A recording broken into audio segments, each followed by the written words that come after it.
The iconic webhead is back in theaters for the first time since 2021 with Spider-Man Brand New Day. The hype surrounding this film was at an all-time high, with rumors flying about secret castings, major plot elements, and how the film will connect to both Avengers Doomsday and Secret Wars.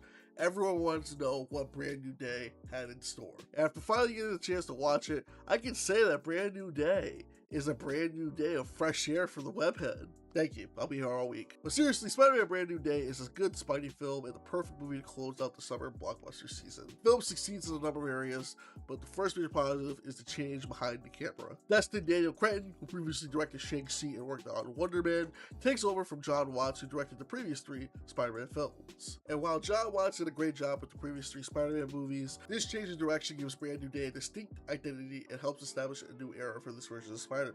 The biggest benefit of that new direction is the film's style.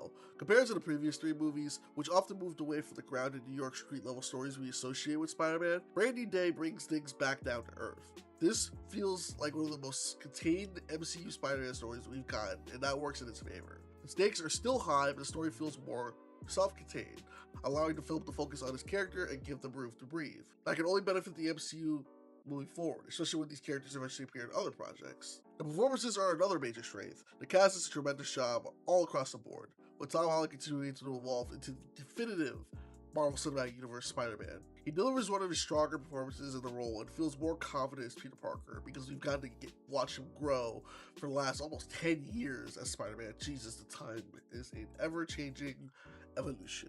John Bernthal as Frank Castle, aka the Punisher, is another standout as well too. Thankfully, the film doesn't completely PG-13 nerf the character.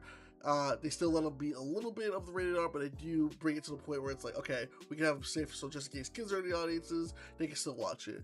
And his chemistry with Holland is one of the biggest highlights of Brand New Day.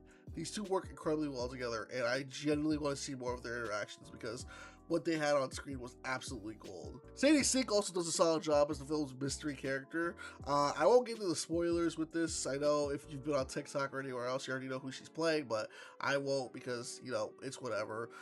She has a bright future in the MCU, and I'm excited to see how her character develops from here. But for me, my favorite aspect of Brand New Day would be the action. The action is smooth as hell, and practical elements give the fights a much more physical and focused feel compared to some of the heavier CGI-driven action we've seen in not only the previous MCU projects, but the previous Spider-Man films.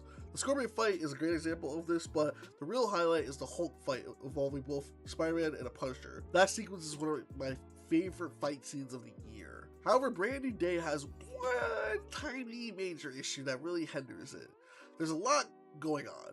Remember when the Hand, Tombstone, and Scorpion were announced as the quote-unquote villains? Then we found out that the Hulk would also be involved. With all these elements packed into a nearly 2.5 hour runtime, the biggest question was always going to be how everything would fit together. Added to Sadie Sink's mystery character, there's just a lot going on.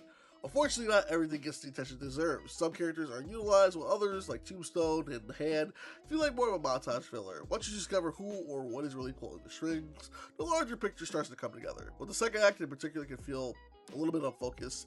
Peter's transformation into becoming something closer to a true spider is another interesting element that unfortunately gets pushed aside for much of the movie before becoming important again near the end.